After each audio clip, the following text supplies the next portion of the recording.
ലക്ഷദ്വീപിലെ രണ്ടാമത്തെ ദിവസം ഞങ്ങൾ ആദ്യം പോയത് സാൻഡ് ബാങ്ക് കാണാൻ വേണ്ടിയിട്ടാട്ടോ. ബംഗാരം ഐലൻഡിനോട് ചേർന്നിട്ടുള്ളതാണ് സാൻഡ് ബാങ്ക്. ലോ ടൈഡ് സമയത്ത് മാത്രമേ നമുക്ക് ഈ സാൻഡ് ബാങ്ക് കാണാൻ സാധിക്കുകയുള്ളൂ കേട്ടോ. അല്ലാത്ത സമയത്ത് വെള്ളം വന്ന് മൂടി കിടക്കും. ദൂരെ കാണുന്നതാണ് സാൻഡ് ബാങ്ക്. ഒരുവിധം വെള്ളം മൂടി തുടങ്ങിയിട്ടുണ്ട് കേട്ടോ. ഞങ്ങളെത്തിയപ്പോഴേക്കിനും കുറച്ച് ലേറ്റായി പോയി. അപ്പോൾ വെള്ളം മൂടിക്കൊണ്ട് വന്ന് തുടങ്ങിയിരിക്കുക കേട്ടോ. കുറച്ച് ഭാഗം വിസിബിളാണ്. ബോട്ട് സാൻഡ് ബാങ്കിലോട്ട് ഇടിച്ച് നിർത്തുക കേട്ടോ ചെയ്തത്. അത് വല്ലാത്തൊരു വ്യൂ ആയിരുന്നു. ലാഡർ ഉപയോഗിച്ചിട്ട് വേണം കേട്ടോ ബോട്ടിൽ നിന്ന് ഇറങ്ങാൻ വേണ്ടിയിട്ട്. അധികം തിരയൊന്നും ഇല്ലാത്ത ഒരു സമയമാണിത്. നമുക്ക് ഫോട്ടോസൊക്കെ എടുക്കാം. അധികം ആഴില്ലാത്തത് കൊണ്ട് തന്നെ ലൈഫ് ജാക്കറ്റ് ഇല്ലാതെ തന്നെ നമുക്ക് കുളിക്കുകയൊക്കെ ചെയ്യാം കേട്ടോ. പിന്നെ ഇതിന് ചുറ്റുമുള്ള സ്ഥലം സ്നോർക്കലിങ്ങിനൊക്കെ പറ്റിയ സ്ഥലമാണ്.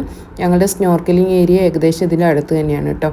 ഈ സാൻഡ് ബാങ്ക് ഞങ്ങൾക്ക് ശരിക്കും അങ്ങോട്ട് എൻജോയ് ചെയ്യാൻ പറ്റിയില്ല. അപ്പോഴേക്കിനും വെള്ളം കയറി തുടങ്ങി കേട്ടോ. സാൻഡ് ബാങ്ക് ഒരുവിധം മൂടി കഴിഞ്ഞപ്പോൾ പിന്നെ ഞങ്ങൾ ബോട്ടിലോട്ട് തിരിച്ച് കയറി. ഇനി ഞങ്ങൾ അടുത്ത ഡെസ്റ്റിനേഷനിലോട്ട് പോവുകയാണേ.